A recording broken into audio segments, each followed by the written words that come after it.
எனதருமை யூடியூப் நேயர்களுக்கு வணக்கம். இதுவும் ஒரு முக்கியமான பதிவு தான். நிலராசி சம்பந்தப்பட்டது. நிலம் என்று சொன்னால் பொருளாதாரம் அப்படின்னு அர்த்தம். நெருப்பு என்று சொன்னால் கௌரவம்னு அர்த்தம். நிலம் என்று சொன்னால் குளிக்காரன், மண்ணில் போய் வேலை செய்யறவன், ஹார்டா ஒர்க் பண்றவன், வேலையை பத்தி சளைக்காம என்ன சொல்றான்னா எந்த வேலை கொடுத்தாலும் செய்வான், டேபிள் துடைக்க சொன்னாலும் துடைப்பான் அப்படிங்கிறது தான் ரிசவத்துல பிறக்கிறவன், கண்ணில பிறக்கிறேன், மகரத்துல போய் பிறக்கிறேன். அப்ப இந்த நில ராசியில் போய் பிறந்தவர்கள் என்ன சொன்னா இந்த நிலம் என்பது, ரிசவம் என்பது பெரிய காடு, ரிசவம் என்பது பெரிய காடு, கன்னி என்பது அழகான தோட்டங்கள், தோட்டங்கள்,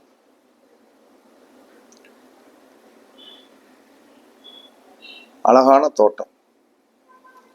மகரம் என்பது நெற்பயிர்கள் விளையக்கூடிய அற்புதமான, அல்லது நெற்பயிர்னா சேரும் சகதி இருக்கும், சேரும் சகதி இருக்கும்.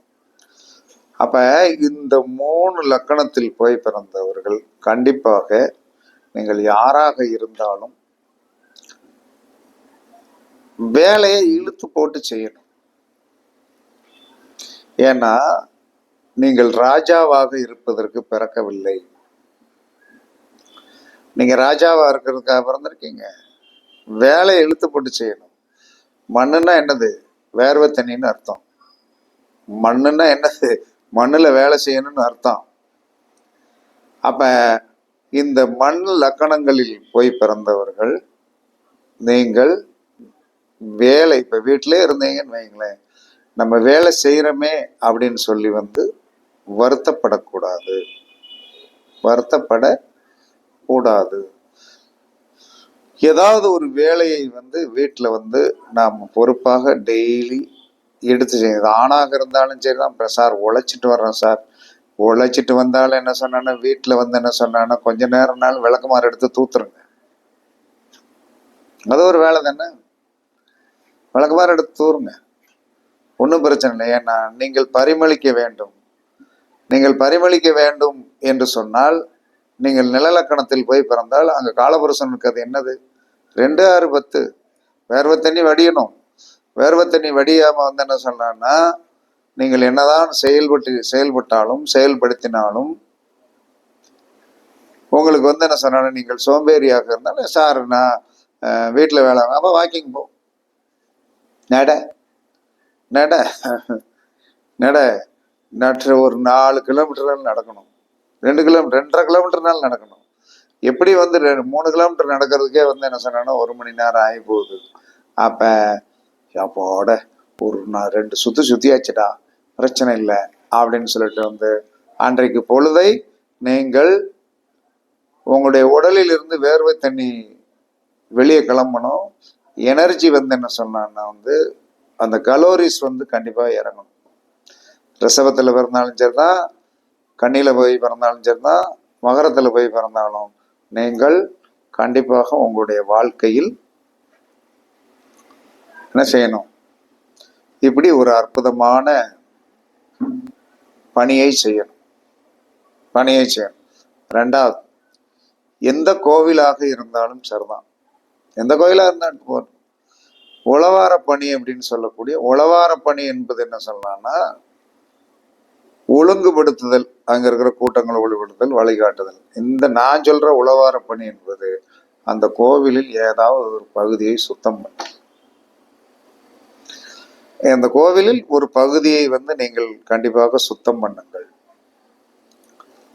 அந்த கோவில்ல ஒரு பகுதியை நீங்கள் சுத்தம் பண்ண பண்ண பண்ண பண்ண பண்ண என்ன சொன்னாங்க, நீங்கள் ஒவ்வொரு நாளும் ஏதாவது ஒரு இடத்தில், எந்த கோவிலாக இருந்தாலும், இந்த 3 லக்கணங்களில் போய் பிறந்தவர்கள் கண்டிப்பாக நீங்கள்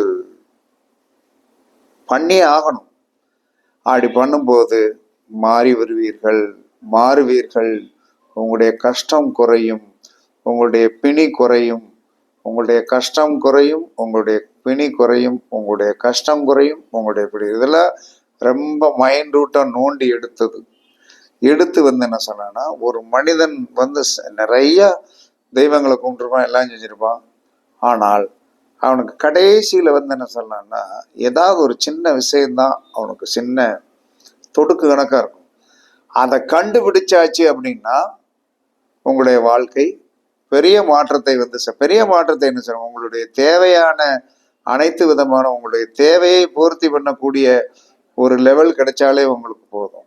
வேற ஒன்று தேவை. இன்றைய நாளைக்கு குடும்பத்திற்கு நமக்கு தேவையான அந்த தேவை பிளஸ் நல்ல உணவு, நல்ல சந்தோஷம், நல்ல நிம்மதி, இவ்வளவுதான். இதற்கு இந்த லக்கணக்காரர்கள் இப்படித்தான் இருக்க வேண்டும், இந்த தெய்வத்தை தான் கும்பிட வேண்டும், இந்த நம்பரை தான் யூஸ் பண்ணணும் அப்படிங்கிற ஒரு விதியெல்லாம் இருக்கிறது. அந்த விதியெல்லாம் இருக்குது. அப்ப இவர்கள் யாரை என்ன சொன்னா வழிபாடு பண்ணணும்? மதுரை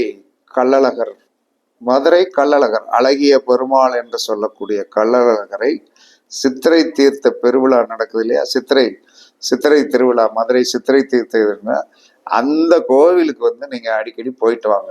யார் ரிஷப லக்கணத்தில் போய் பிறந்தாலும், கன்னி லக்கணத்தில் போய் பிறந்தாலும், மகர லக்கணத்தில் போய் பிறந்தாலும், அழகிய பெருமாள் என்று சொல்லக்கூடிய கள்ளழகர் மதுரையில சித்திரை திருவிழா நடக்கும்போது அந்த கள்ளழகரை அவர் பச்சை பட்டுடுத்தி ஆற்றில் இறங்குகின்ற அந்த கோலத்தை பார்க்கணும். அல்லது கள்ளழகருடைய படம்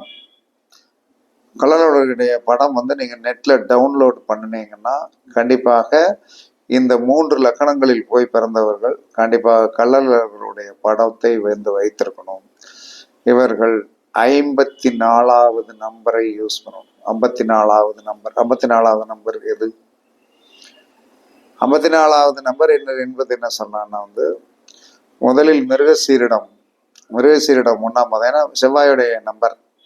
மிருகசீரிடம் 1ஆம் பாதம் 9ஆம் நம்பர், 2ஆம் பாதம் 18, 3ஆம் பாதம் 27, 4ஆம் பாதம் 36. சரியா? 4ஆம் பாதம் 36. அதற்கடுத்து இங்க சித்திரையில வரும்போது 36, 9, 45, 54. அப்ப சித்திரை நட்சத்திரம் 3ஆம் பாதத்துடைய எண்ணு தான் 54. அப்ப சித்திரை நட்சத்திரம் 3ஆம் பாதத்துடைய நம்பர் 54 அப்படின்னு சொல்லி வரும்போது அது எங்க வரும்?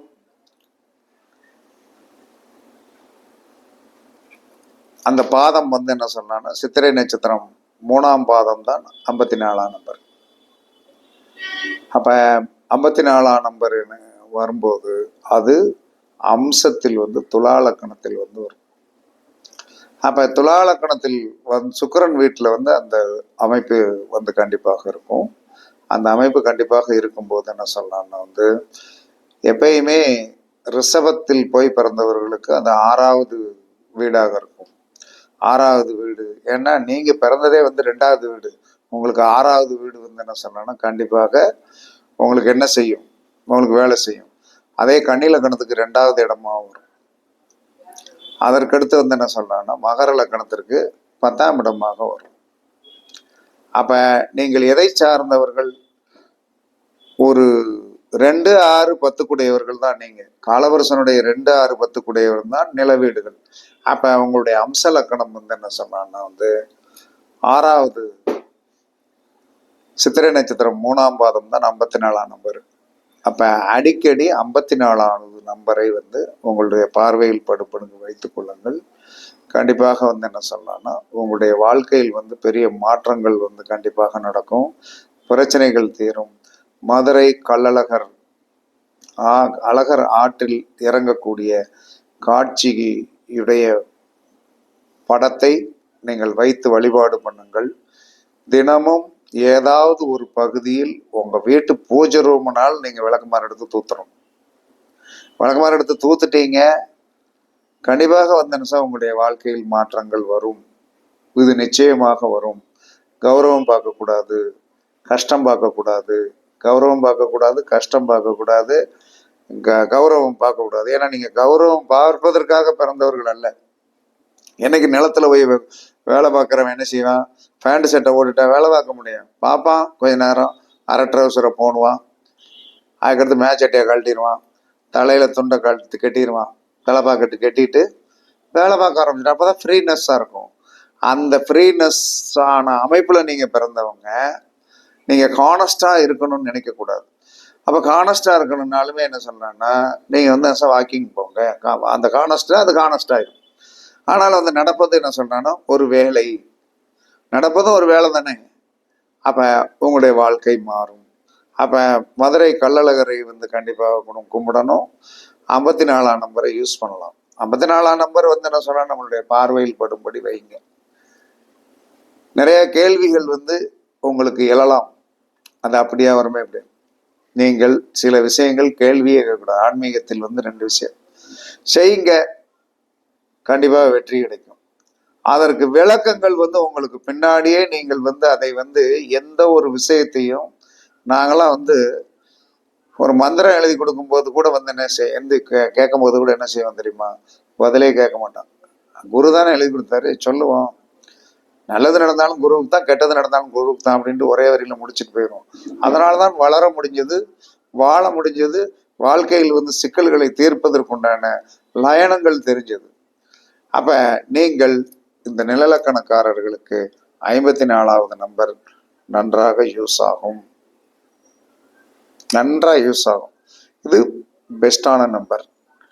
மதுரை கள்ளழகர்களுடைய படத்தை நீங்கள் கண்டிப்பாக வைத்திருக்க வேண்டும், வழிபாடு பண்ண வேண்டும்.